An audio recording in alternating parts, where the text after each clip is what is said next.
예, 그럼 이제 바로 이어서 스타트업 생태계 대담으로 이어지겠습니다. 진행은 코리아 스타트업 포럼 고문이시자 전 네이버 한 프라이머 파트너로 활약하고 계신 김상원 대표님께서 맡아주시겠습니다. 피칭하신 분들도 모두 함께 무대 위로 올라와 주시기 바랍니다.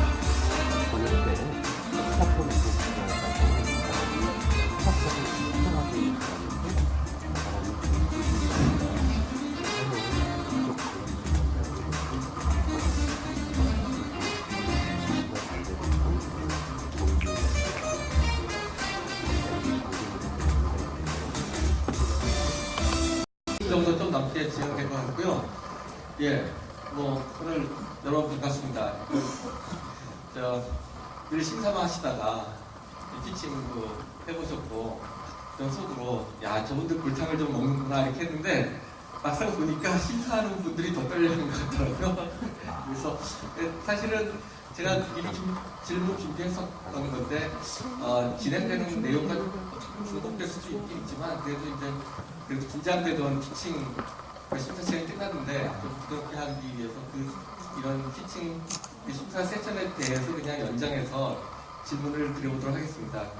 사실은 늘 심사만 하시다가 이제 피칭을 해달라는 부탁을 받았고 어떻게 보면 되게 좀 불경스러운 부탁일 수도 있는데 여기 계신 분들은 다 잘 수락을 해주셨어요. 그래서 혹시 왜 이런 걸 그냥 수락을 해주셨는지 나 이런 거 싫다. 난 좀 조용히 있다가 점잖게 가고 싶은데 하실 수도 있는데 왜 수락하셨는지 그리고 그걸 준비하셨고 발표하시는 과정 또 피칭을 심사를 들으시면서 혹시 드신 생각이 좀 있었는지 그래서 제가 생각해왔던 방식이 바뀐 게 있는지 하는 걸 좀 편하게 말씀을 해주시면 좋겠는데 제가 세 분께 여쭤보겠습니다.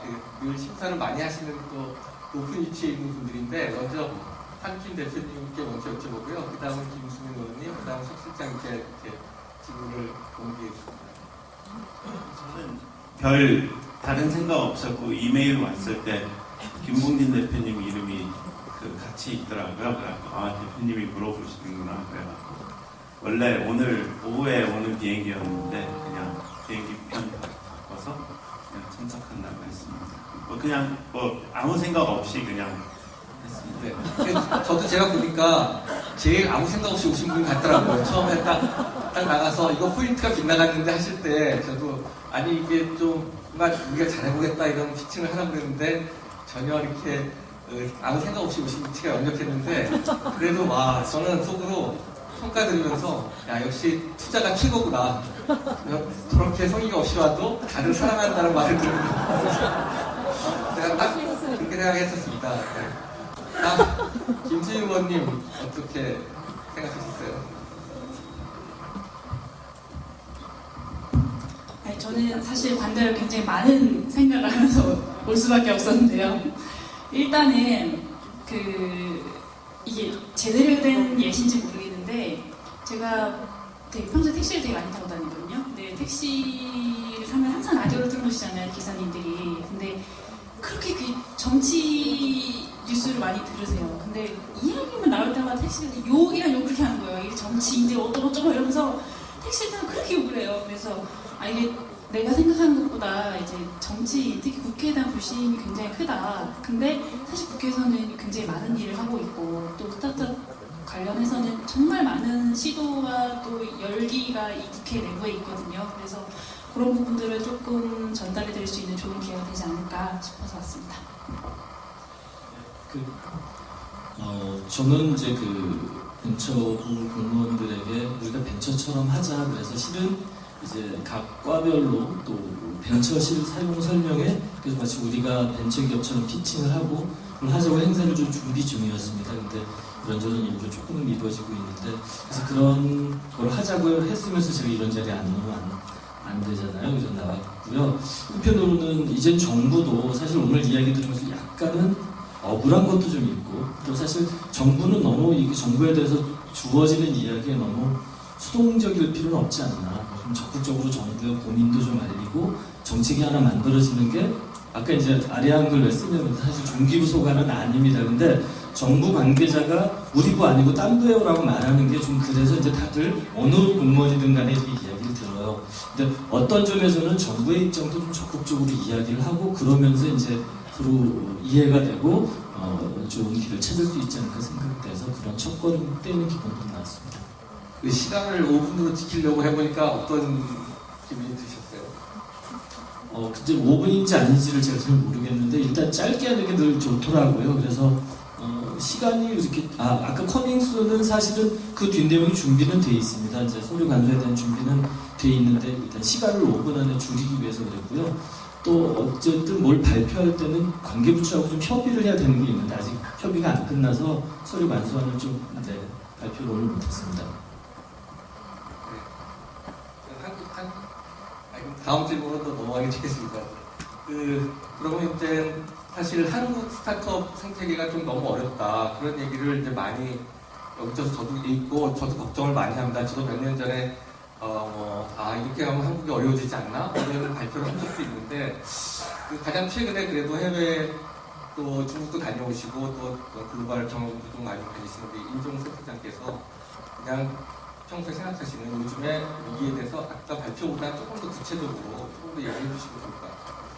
네, 일단 저는 멀리 가지 않고도 중국만 가도 너무너무 이렇게 좀 빠른 변화와 이런 굉장히 다이나믹한 딜들이 이렇게 벌어지는데 그런 생각이 좀 다른 것 같아요. 리스크 테이킹의 정도가 굉장히 다르다는 생각이 들거든요. 저는 실리콘밸리가 실리콘밸리인 이유는 그 거대한 이런 자본들이 우리가 보기에는 분명히 망할 것 같은 그런 회사들한테 이렇게 큰 거액을 해서 그 투자를 해줘서 그런 회사들이 세상을 바꾸는 뭔가를 만들어내는 그런 게 구글이었고 이런 페이스북이었고 테슬라가 지금 망한다 어쩐다 하고 있지만 어쨌든 여기까지 오는데 15년 동안 한 번도 흑자를 내지 못한 회사가 이렇게 올 수도 있게 하는 그런 건데 그런 것들이 지금 중국에서도 계속 그런 딜들이 일어나고 있고 예를 들면 공유 자전거 같은 경우도 이게 저게 말이 돼라는 생각이 드는 그런 회사들한테 1조, 2조 쓰기 이렇게 투자가 되고 방금 막 발표가 났는데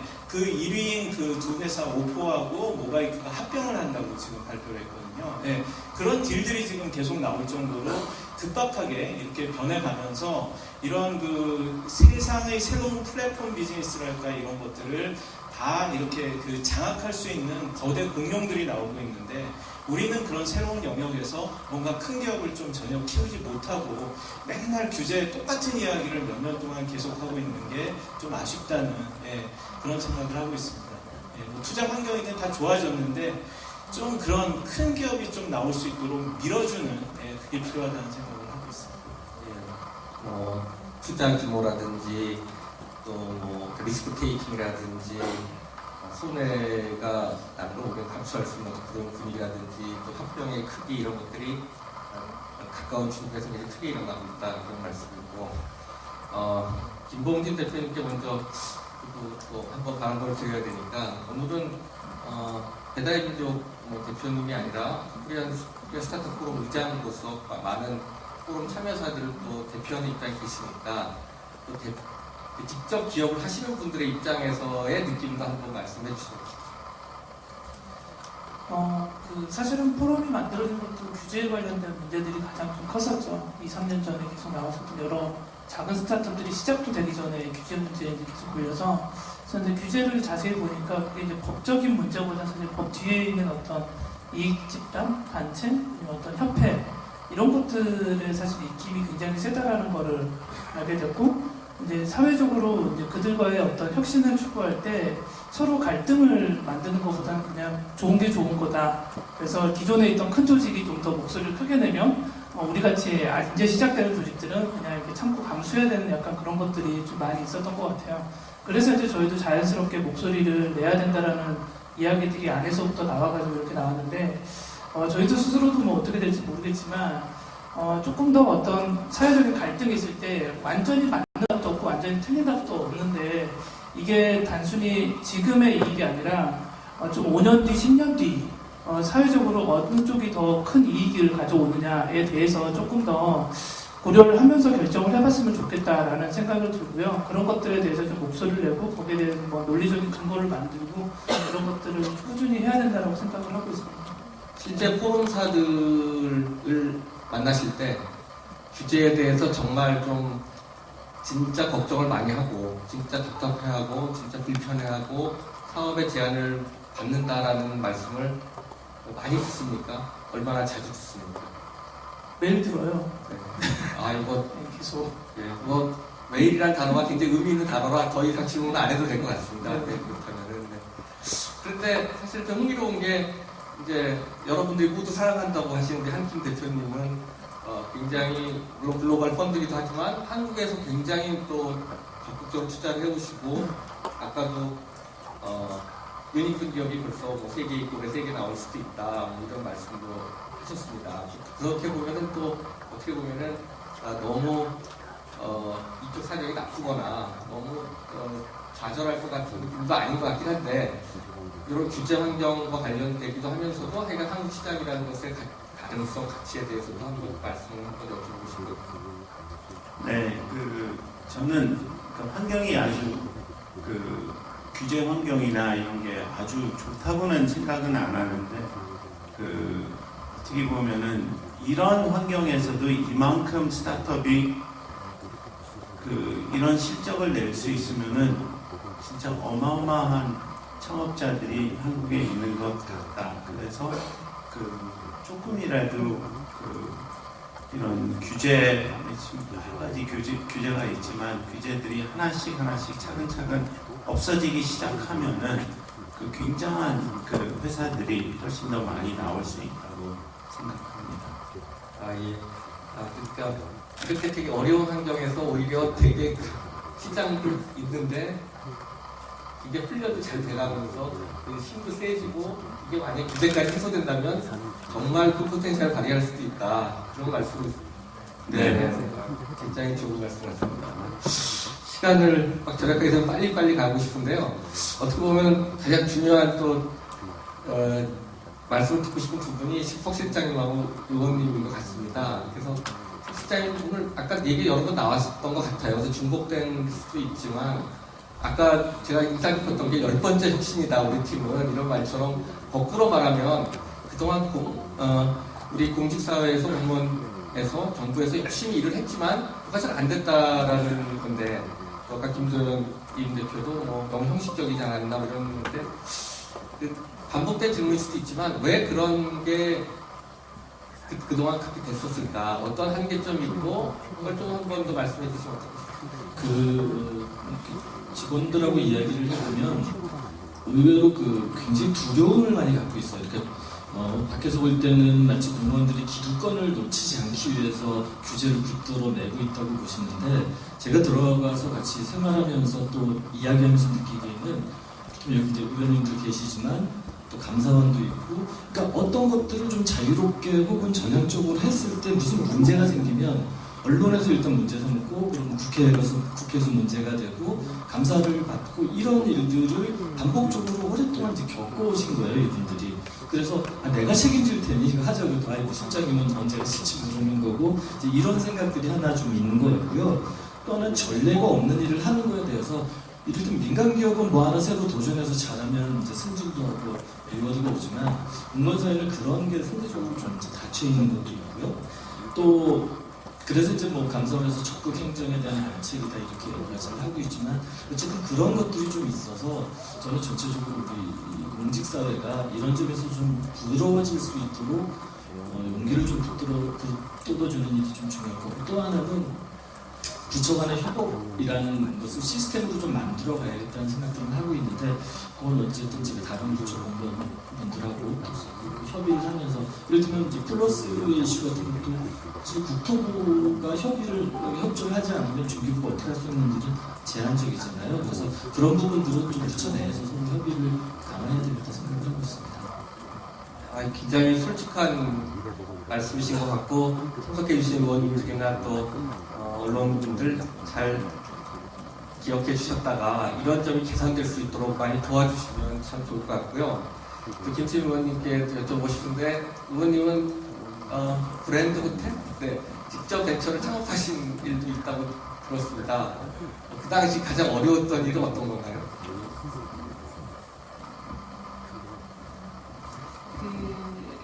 제가 한 8년 정도 이제 브랜딩 회사를 운영을 했었는데 뭐 어려운 게 뭐가 있겠어요. 돈이죠. 직원들 월급 주는 거 제일 어려웠고 사실 어렵다. 여기 창업가들이 모셔가지고 얘기 좀 힘든데 어려운 거는 사실은 회사할 때보다 국회에 오는 게 국회 일이 더 힘든 것 같아요. 어떤 점이 더 힘드신가요?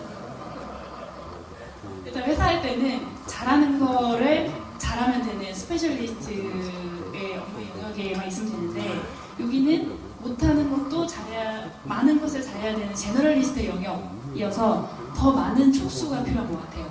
그 부분이 가장 힘들어요. 의원님은 공유경제기본법도 발의하셨고, P2P 대출법 아까 이호진 대표도 인사드렸고, 헬스케어 등 아주 굉장히 다양한 분야에서 전문성에 기반해서 아주 활발한 활동을 해주시고 있어서 많은 스타트업 분들이 감사해하는 걸 제가 들었고요. 제가 전달해드리고요. 그타이간 여러 가지를 하시고 계시지만 그래도 부모님 혼자한테만 다 기대하는 거 아니고 우리 국회 전반에 대해서 많은 기대를 하고 있는데 아까도 또 말씀해주셨지만 굉장히 뭔가 더딘 것 같다. 저희 느린 것 같다, 답답하다. 그런 것에 대해서 또 한 번 솔직하게 이게 왜 그런 일이 일어나고 있는 것 같은지 한번 말씀해 주시면 좋을 것 같고 그런 상황에서 이런 스타트업 포럼 같은 데 참여하는 저희들이 스타트업들이 어떻게 더 하면 좋겠는지 그런 조언까지 해주시면 좋을 것 같습니다. 그 아까 김봉진 의장님께서 국회 오시는 게 되게 어색하다 하셨잖아요. 사실 저 되게 어색하거든요. 2년밖에 안 됐으니까. 저 2년밖에 안 됐거든요. 근데 이제 뭔가 이제 정치나 정책을 만드는 사람으로서 굉장히 아마추어리즘적인 게 아직도 이제 제 안에 있다고 생각하는데 저 사실 그게 되게 궁금했어요. 처음에 이제 그 국회의원으로서 처음 일을 시작하고 정부 부처에 다 법무복을 받아요. 근데 제가 그 차관 최수부 장관님 가셨죠? 차관님한테 물어봤어요. 그래서 이 사업은 데드라인이 언제까지고 어떤 결과물 낼 수 있냐라고 물어봤더니 그 차관님 그때 당시엔 최수부 장관이 아니었는데 차관님의 눈동자가 막 흔들리는 거예요. 그 정부 부처에는 타임라인이라는 게 존재하지 않는 거예요. 정부 부처에는 타임라인이 존재하지 않아요. 근데 그 이유는 이제 그것 때문에 사실은 민간에서 이렇게 느리냐라고 하는 건데 그 이유가 이제 몇 가지 있겠지만 제 생각에는 일단 한 2개 정도가 있는데 첫 번째 뭐 민간에서 타임라인 설정한 이유는 어쨌든 그 돈을 벌어야 되는 이유잖아요. 근데 국회에서 타임라인이 없는 이유는 최대한 많은 사람들의 의견을 수렴하려고 하기 때문에 타임라인이 없는 거예요. 어떤 특정한 시점을 정해두고 목표를 설정해놓으면 어쩔 수 없이 목소리를 갖지 못한 사람들의 의견은 배제가 돼요. 근데 그것이 다 아시겠지만 어떤 표현 논리에 따라서 아니면은 뭐 거대 집단의 논리 아니면 세력의 논리에 따라서 다 결정이 되잖아요. 이제 그런 부분들을 조금 더 이제 많은 분들의 그러니까 많은 이해 당사자들의 목소리를 담기 위해서 이제 목소리도 담고 하다 보니까 계속 늘어나는 것이고 이제 두 번째 민간에서 왜 이렇게 뭐가 잘 안 되냐, 왜 이렇게 느리게 움직이냐라고 하는 이유는 제 생각에는 국회에서 이제 어떤 정책이 어떻게 만들어지고 어떤 과정을 통해서 결과물까지 가느냐라는 그 과정을 투명하게 모르기 때문에 예를 들어서 우리가 뭔가를 주문을 하거나 아니면 뭘 시킬 때 아 이게 어떤 과정을 통해서 만들어지는구나 라는 것을 알려면 그게 1년에 걸리는 일이구나 라고 하면 1년이구나 하지 1년이 왜 이렇게 길어라고 하지 않잖아요. 근데 제가 느끼기에 민간에서 왜 이렇게 느리냐라고 하는 거는 이제 느리다는 것에 방점이 있는 것이 아니라 그 과정이 왜 1년이나 걸리냐라는 것에 대한 해답이 없기 때문에 그런 것 같아요. 그래서 아까도 이제 PT 말했지만 그 느리다라는 부분, 민간에서 왜 이렇게 결과물이 국회에서 안 나라고 이야기하는 것들을 해결하기 위해서는 굉장히 많은 이해 당사자들 간의 참여 또 과정의 투명성을 보장하는 게 굉장히 중요하다고 생각합니다.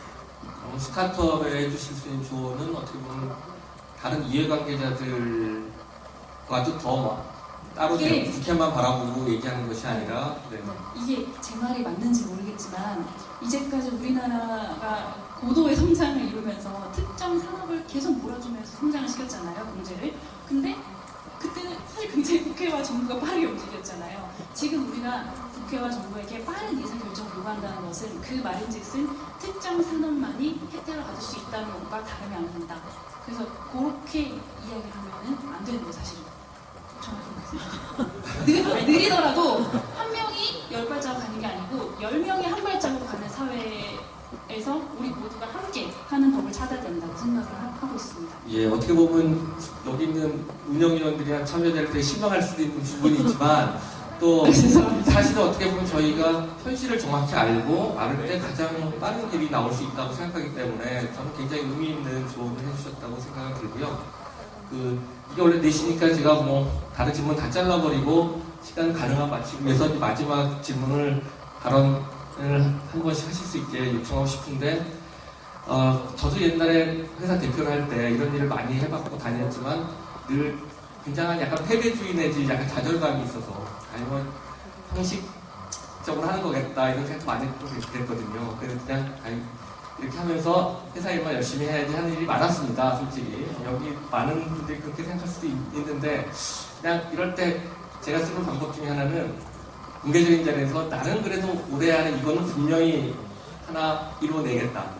라는 약속 같은 걸 해보시는 게 좋을 것 같아서 그런 여러 가지 말씀으로 있었지만 반복이 될 수도 있지만 이거 하나만큼은 올해 꼭 해내겠습니다 하는 말씀을 임정욱 센터장님부터 의미 있는 거 하나씩만 작더라도 해주시고 오늘 자리를 마무리하면 어떨까 싶습니다.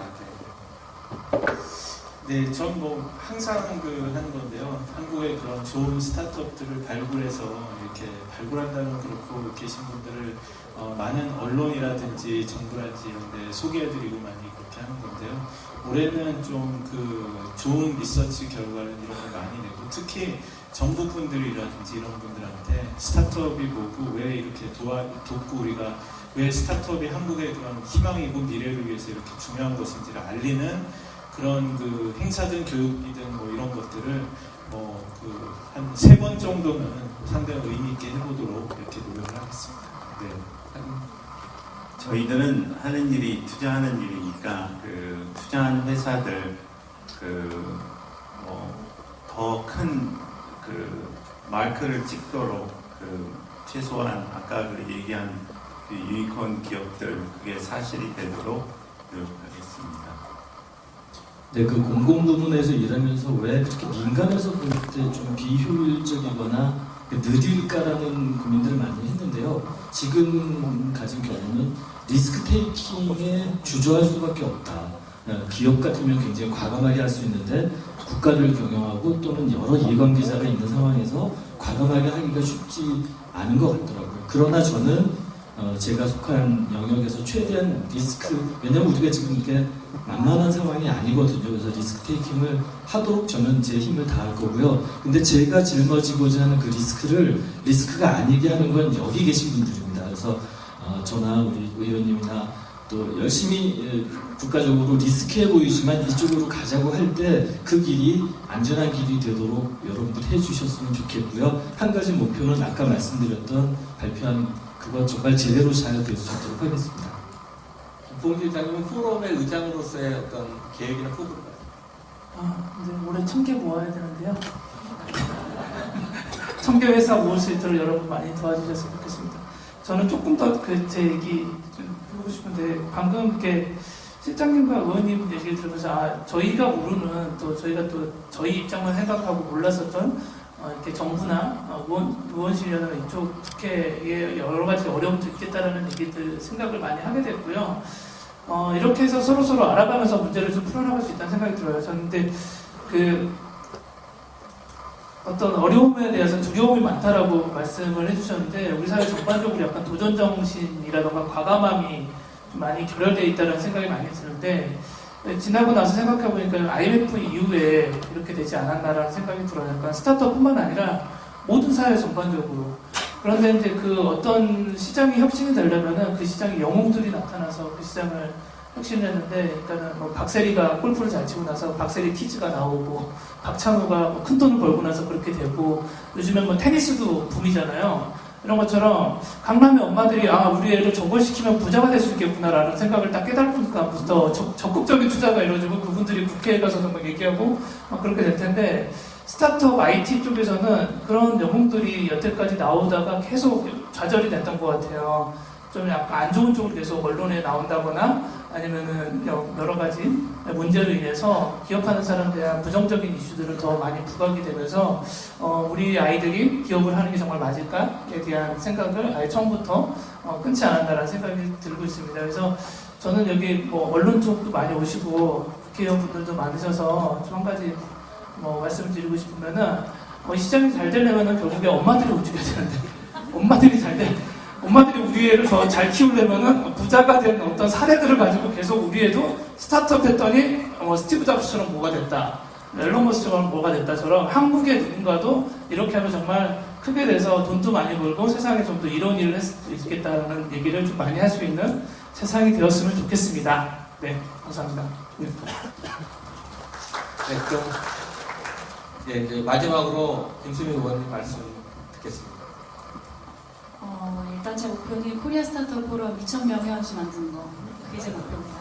앞으로 창업가들이 만드는 대한민국의 더 나은 미래를 위해서 국회에서 최선을 다하겠습니다. 감사합니다. 예, 이런 거 발표까지 하고 또 위에 패널 디스커션까지 해주셔서 너무 고생 많으셨습니다. 여러분 박수 한번 부탁드립니다. 감사합니다. 마이크를